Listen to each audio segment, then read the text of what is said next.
Hi there. I'm Eileen Blodgett, and I'm back to talk to you about drawing some apples today. So, what are your favorite kind of apples? Everyone has a favorite. There must be dozens of varieties.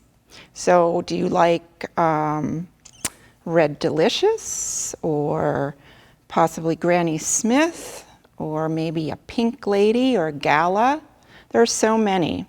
So today, to do the lesson, you're going to need a pencil, paper, colored pencils, or something to color your apples with. And if you have a pair of scissors handy, that might be good too, but if not, that's okay. So, if you have a real apple, actually, you might want to run and get it and have it handy to look at. And maybe it can be your snack afterwards. Apples are really easy snacks. You know, you can pop them in your lunch bag, you can carry them around. They come in their own wrapper. They don't need to be wrapped. And in fact, they're easy to store. You don't need to keep them in the refrigerator, but if you want to keep them a long time, keeping them in the fridge, they stay a long time without getting spoiled. In the 1800s, artists always had apples around, especially the European artists. So they were something that they could keep in their cold cellar because they didn't have refrigerators. And one artist, Cezanne, painted indoors in the winter when he couldn't paint outside. And he did over 150 paintings of apples. All sorts of apples in different ways, combinations, apples with potatoes, apples on a table, apples with a vase. So today we're showing you some of his work, so you can see some of examples of his still life apple pieces. Today we're going to draw some apples on a table, and I'm going to move these guys out of the way so that we have room for the sketch pad. I'll keep them over here for later. I might need a snack. I'm going to get my sketchbook out and move this to the table. So when you see the picture that we're going to work on today, actually I'll show a copy of it here. We're going to be drawing 3 apples that overlap each other, so that gives them some distance and volume and scale. So you see 3 apples on a table with a table edge here and the background. So this gives the apples some depth. It shows the background and the apples in the front. So notice how that the front apples hide part of the apple in the back. So that's the first thing we're going to work on today, is looking at overlapping shapes. So I'm going to take a piece of paper just so we can look and arrange, and I'm going to draw an apple shape here on the paper. You could do this too, but I'm doing this and I'm going to cut out this round apple shape so that we can see what they look like when we arrange them on our drawing. So I've got a yellow and 2 red apples here. So I'm looking at how different they look and what the composition would be if they were moved around. The front apples should be a little bit lower than the apple in the back. And maybe you can see this better if we do it this way. This will be the apple behind the others, and this will be the 2 apples that are in the front. So notice how that gives the apples some depth. You can turn the apples so that they have their shapes there. So we can imagine drawing these apples. So what we're going to do is we're going to draw the front apples first, and then the back apple will fill in. Otherwise, you could erase the lines. And we're going to create a table angle, kind of like this, a little bit like the Cezanne copy here. So here we go. So I'm going to take this apple, and just so I kind of remember where it goes, I'm going to draw the shape of that, and I'm going to pick that up. And this is going to be one of the front apples. Now I have another apple that's going to go over here, and we can draw these freestyle. And then remember what happened to the apple in the back. It moved back and up, so it looks like it's behind. And we stop there. And if you want to, you can put a line where the stem might go. We're not too interested in details right now. This apple's kind of going to lean this way. And this one, maybe we'll make that lean that way too, because apples are kind of rolly things. And I think you're going to straighten out this edge so it doesn't look like someone took a bite out of it yet. That's for later. Okay, so here we have our 3 apples, and we've got the tabletop, and the background will be back here. So it's a fairly simple thing to draw your apple shapes, and especially if you have an apple at home, you can draw your own apples.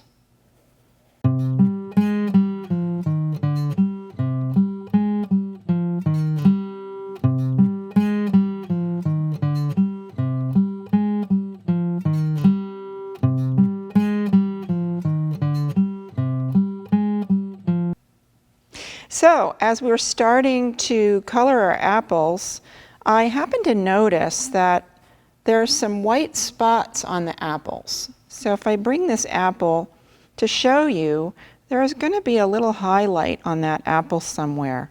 So because we're working with colored pencils, and from this direction you can see the highlight here on the apple. So most have them because they're shiny. So that's reflected light. So as I start to color my apple, I'm going to reserve a little white spot on each of the apples where the light might be shining on that apple. And that's going to remind me to leave some white paper there and not color everything, because I'd like to have some white paper reserved. So as I color, you'll see what I'm doing. So remember, you can hold your colored pencil on the side to do some heavier coloring and larger areas. You can hold it this way too if you're working around something. But notice how I left that white spot there, and I think I'll leave another white area up here so we can see the shine on those apples. If we were using paint, we could just paint white dot on there. So I'm coming around, and now that I'm in this part of the apple, I'm going to use the side because I can color a lot faster. And this particular apple that I'm looking at has a little bit of brown and gold in it at the bottom. It's a little shaded. It's the bottom of the apple. Has a shadow under the edge of it. So I'm using a little bit of brown here and maybe some gold. You know how some apples have a variety of colors depending on how they're on the tree and how they ripen. So I'm using a little yellow here, and I'm going to go back to gold again and red.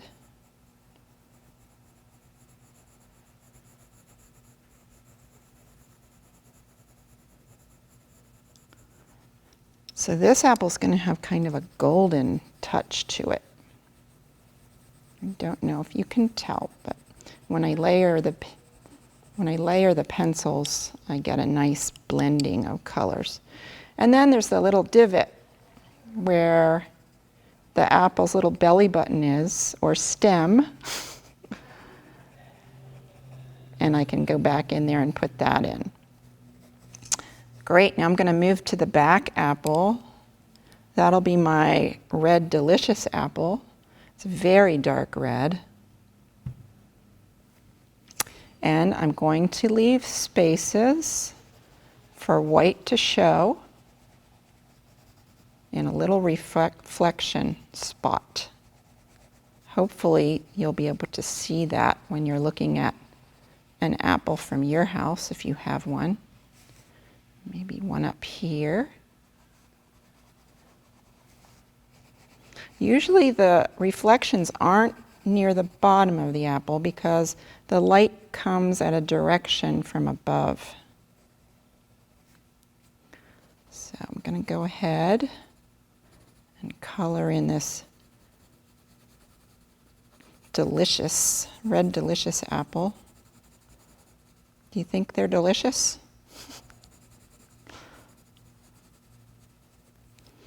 And again, around where the apple has a little divot and the stem coming out. This time, I'm going to make a little greenish stem and add some brown to it. Okay.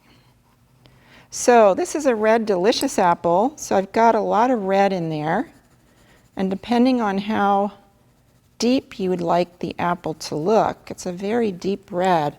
I'm going to grab a purple colored pencil and add some dark around the bottom. Can you see how that makes the apple look round? Because it's giving itself its own shadow.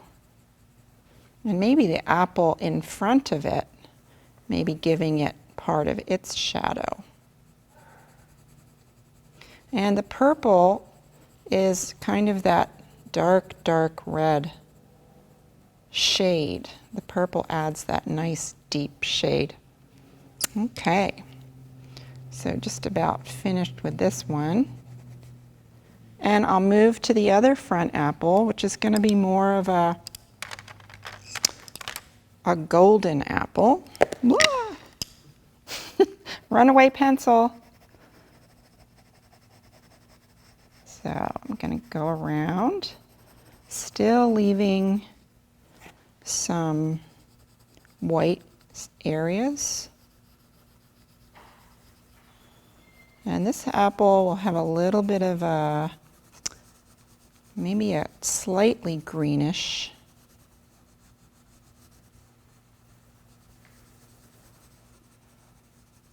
area to it, because I'd like it to be a variegated apple. So maybe the bottom, if you're looking from above, I'm going to add with the green pencil some shading that's greenish.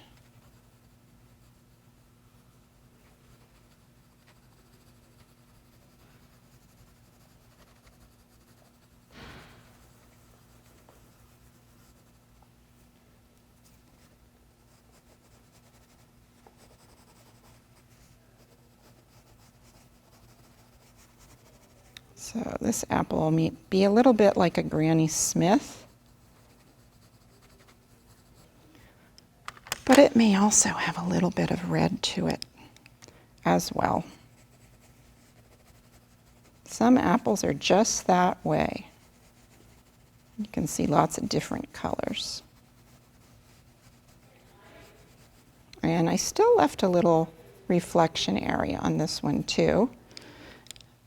And create the divot, because this apple is laying on its side, and a stem coming this way.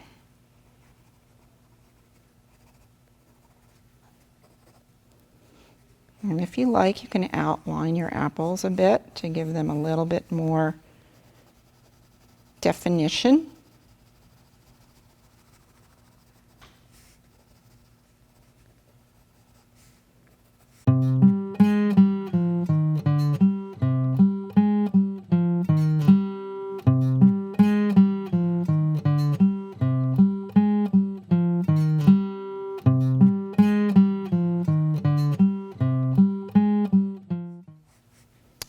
nice. So there we have 3 apples. Now it'd be nice to have a background of some sort and some shadows. So when I look at my apples grouped on the table, back to that original picture, I'm noticing that the apples are causing a shadow to be beneath them on the table. So I'm going to copy that. I see the shape of the shadow coming from this apple underneath and over here.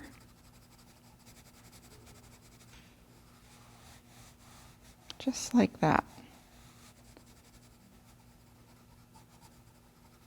And this apple also has a little shadow that I'm going to put in. So the shadows usually come on the opposite side of where the light is coming from. So it's kind of fun to see where the shadows appear are usually on the opposite side of where you see those shiny highlights. They're all over here on the left. The shadows are over here on the other side.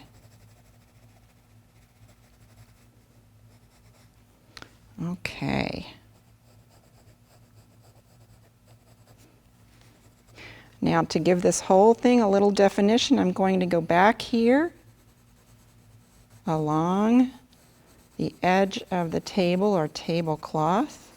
And I can take the side of my colored pencil and paint the background with my pencil.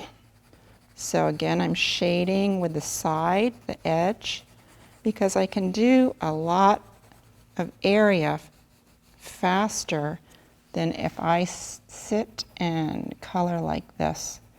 There's nothing wrong with this. And you can actually take the pencil and outline, but then you can see it's much quicker to use the edge of your pencil to color in your background. The harder you press, the darker the color will get. Of course, turning my paper to make it easier on me. And finish this up.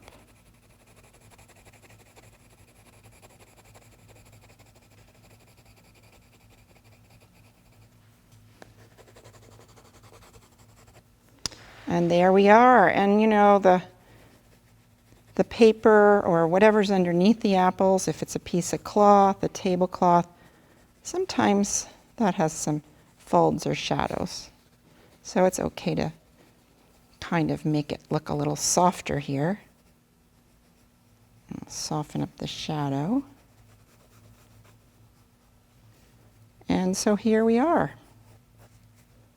Cezanne used to outline things sometimes. He would take a dark pencil and outline some of his apples. When he would paint, he would do this with paint rather than pencils. So that's a choice you have too, if you like the look of an outline on some of your apples. And then don't forget to sign your piece, you know? So you're going to come back and somebody might say, who drew this? And you're just going to say, this was by Eileen.